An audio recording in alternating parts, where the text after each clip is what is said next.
So this behavior right here is basically because Bentley has never had a leash and collar around his neck and learned how to yield to that pressure. He was brought in on a harness, so this is why you're seeing this type of fight behavior. And this is generally what happens anytime you're gonna put a new puppy on any tool that they have not experienced before. So I just want to take this opportunity to show you how we condition our puppies to leash pressure and guidance as well.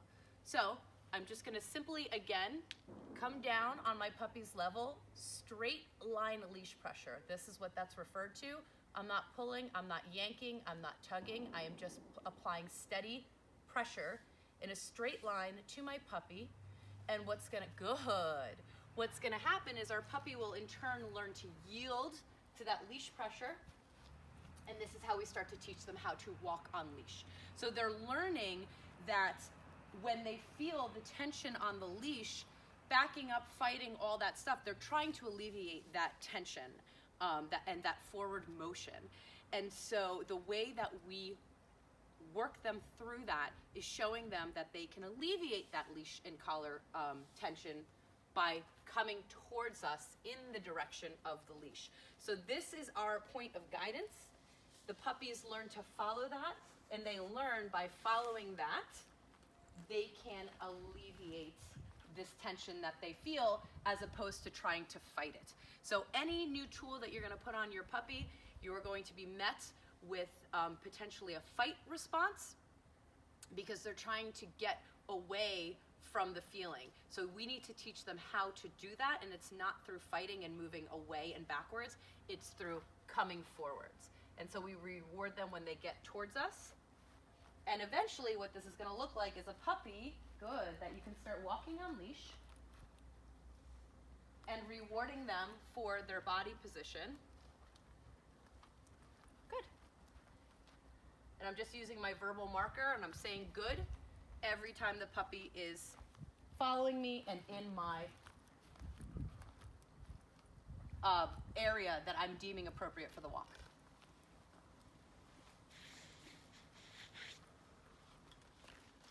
Good. And so the more that we pattern this, the longer our walks can go on.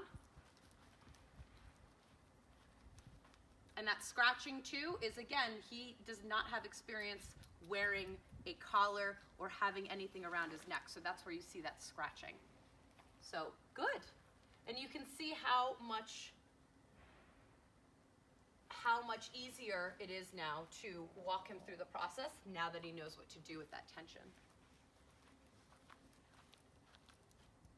So he's gonna stop, good, straight line pressure, and he's gonna get up and move towards me because he's realizing that's how I get this sensation to stop. Good. Good boy.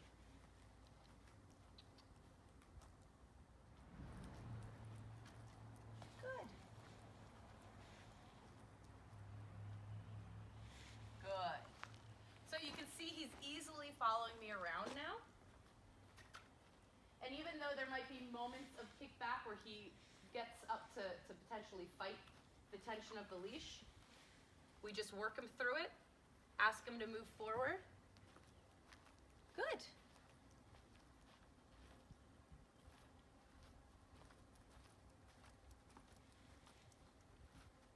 So again, a little fight, that's fine.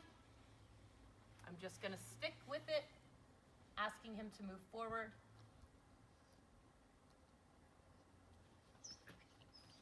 Good. Good. Move this way. Good boy.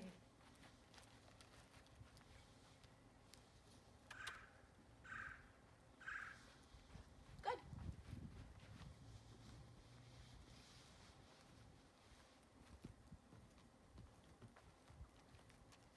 And so again, what's important to note is that we're also not forcing the puppy. We are allowing them to make choices in their environment. I'm not getting upset with him for trying to move back. I'm not giving him a correction. I'm just telling him, move forward. And that's it. And you'll be rewarded for that. Good.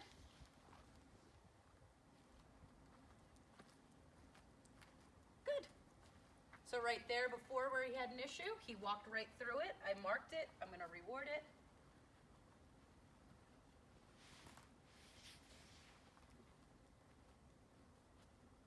Having a moment. Good. So you see they become less and less.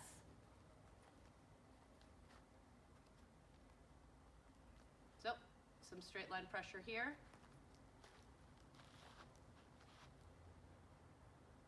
Good. Go boy.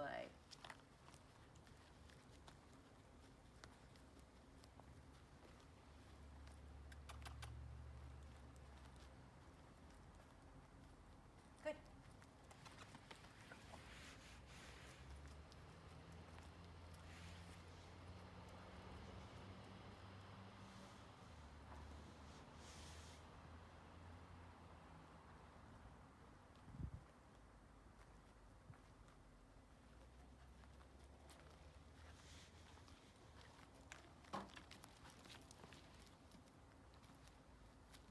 So he's pulling out in that direction, and I'm just telling him to come back in my direction.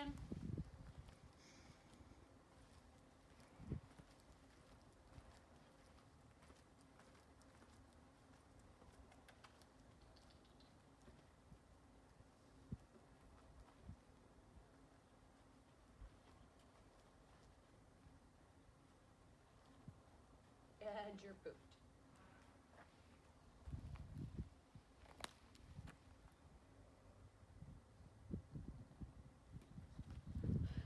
So what starts to happen is that our puppies learn to get away with that type of behavior when they want to protest something because it works. People will either just say, all right, fine, we're not moving forward, and allow that puppy to win by doing that behavior. So again, just guiding them through. We're going to go back around, see if he doesn't stop back over there again.